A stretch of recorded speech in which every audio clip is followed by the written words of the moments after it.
जब कभी किसी संपत्ति का विवाद दो लोगों के बीच में होता है, कहीं मान लीजिए कोई निजी संपत्ति है लोगों की और अचल संपत्ति है, उसको लेकर अगर कोई विवाद होता है दो लोगों के बीच में, तो लोग अक्सर जिला प्रशासन के अधिकारियों और साथ ही साथ कभी पुलिस अधिकारियों की मदद लेते हैं और उस मदद लेने के बाद वो वो लोग कोई आदेश करते हैं और उस आदेश के बाद से कोई ना कोई कार्रवाई होती है। इसी आशा में लोग मदद भी लेते हैं।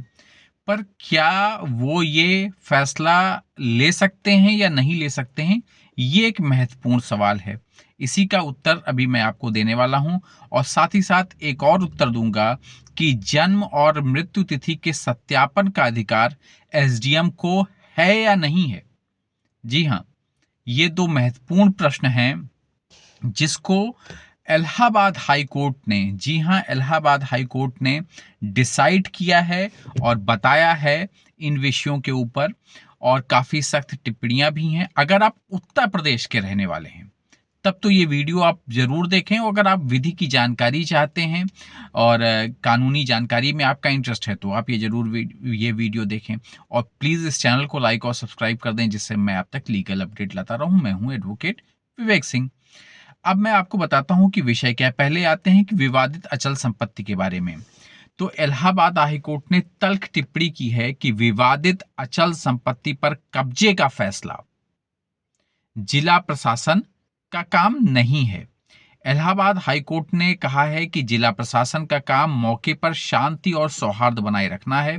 उन्हें विवादित अचल संपत्ति पर किसका कब्जा है या किसका कब्जा होना चाहिए, ये निर्धारित करने का अधिकार नहीं है। और इलाहाबाद हाई कोर्ट ने कहा है कि वो मौके पर जिला प्रशासन पहुंचे और वहां शांति सौहार्द बनाए रखे, ये उनका काम है। पर विवादित जो भी अचल संपत्ति है वो उस पर किसका कब्जा है किसका कब्जा नहीं है, ये निर्धारित करने का काम जिला प्रशासन का या पुलिस प्रशासन का नहीं है। न्यायालय ने ये टिप्पणी की कि डीएम को, यानी जिला अधिकारी को, विवादित संपत्ति का कब्जा याची को सौंपने का निर्देश दिया। न्यायालय ने ये टिप्पणी करते हुए डीएम को विवादित संपत्ति का कब्जा डीएम को सौंपने का निर्देश दिया। ये आदेश न्यायमूर्ति अश्विनी कुमार मिश्र एवं न्यायमूर्ति अरुण कुमार सिंह देशवाल की खंडपीठ ने अरुण प्रकाश शुक्ल की याचिका पर दिया है। प्रयागराज में सोराव तहसील में कटरा दयाराम नाम का एक गांव है। वहां पर विवादित संपत्ति पर अपने कब्जे की सुरक्षा के लिए याची ने जो है हाईकोर्ट में गुहार लगाई थी। याची का कहना था कि उसे यह संपत्ति राम नरेश मिश्र से खरीदी है। राम नरेश के उत्तराधिकारियों का कहना था कि विक्रेता संपत्ति बेचने में सक्षम नहीं है। अदालत में इसे चुनौती दी थी जो वर्ष 2013 में खारिज हो गई थी। अदालत में याची के कब्जे को सही ठहराया। इस फैसले के खिलाफ अपील की गई। इसमें कोई अभी तक स्टे ऑर्डर नहीं दिया गया था, यानी स्थगन आदेश नहीं दिया गया था।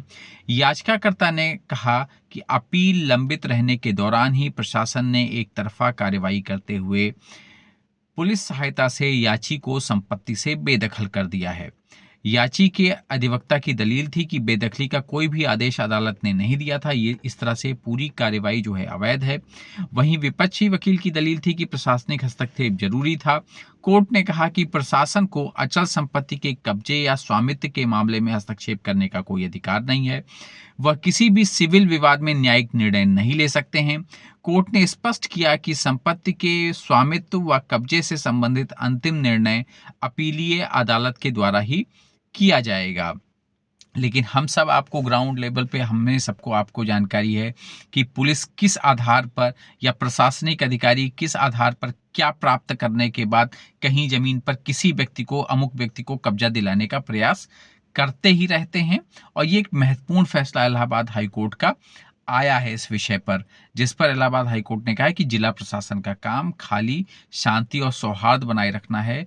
किस विवादित जमीन पर किसका कब्जा है ये डिसाइड करने का अधिकार उनके पास नहीं है, भले वो जिलाधिकारी ही हों। अब दूसरा क्या प्रमुख आदेश आया है इलाहाबाद हाईकोर्ट का? दूसरा प्रमुख आदेश आया इलाहाबाद हाईकोर्ट का कि जन्म या मृत्यु तिथि के सत्यापन का अधिकार एसडीएम को नहीं है, जरूरत पर पंजीकरण करना होगा। जी हाँ, इलाहाबाद हाईकोर्ट ने कहा है कि एसडीएम को जन्म या मृत्यु तिथि के सत्यापन का कानूनी अधिकार नहीं है। इस टिप्पणी के साथ कोर्ट ने एटा एसडीएम सदर का आदेश निरस्त करते हुए 6 सप्ताह के भीतर मृत्यु प्रमाण पत्र जारी करने का निर्देश दिया।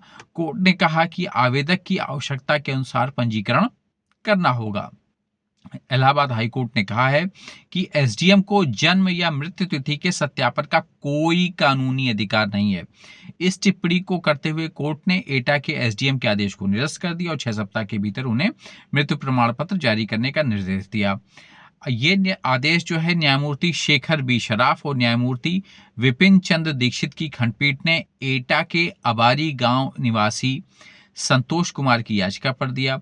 कोर्ट ने कहा कि जन्म एवं मृत्यु पंजीकरण अधिनियम 1969 की धारा 13 उपधारा 3 के अनुसार जिस जन्म या मृत्यु का 1 वर्ष के भीतर पंजीकरण नहीं किया गया है उसे केवल प्रथम श्रेणी मजिस्ट्रेट या प्रेसिडेंसी मजिस्ट्रेट की सत्यता की पुष्टि के बाद ही उचित शुल्क के भुगतान पर पंजीकृत किया जाएगा।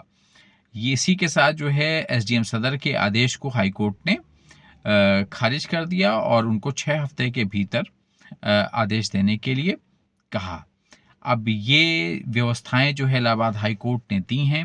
अगर आप उत्तर प्रदेश के निवासी हैं तो प्लीज़ आपको ये ध्यान से देखना चाहिए। अगर आपका विधि में संबंध है, कानून में आपका लगाव है, वो जानकारी आप चाहते हैं तो इस वीडियो को अगर आपने पसंद किया है तो लाइक और कमेंट करें। प्लीज़ इस चैनल को लाइक और सब्सक्राइब कर दें जिससे मैं आप तक लीगल अपडेट लाता रहूं। नमस्कार, धन्यवाद।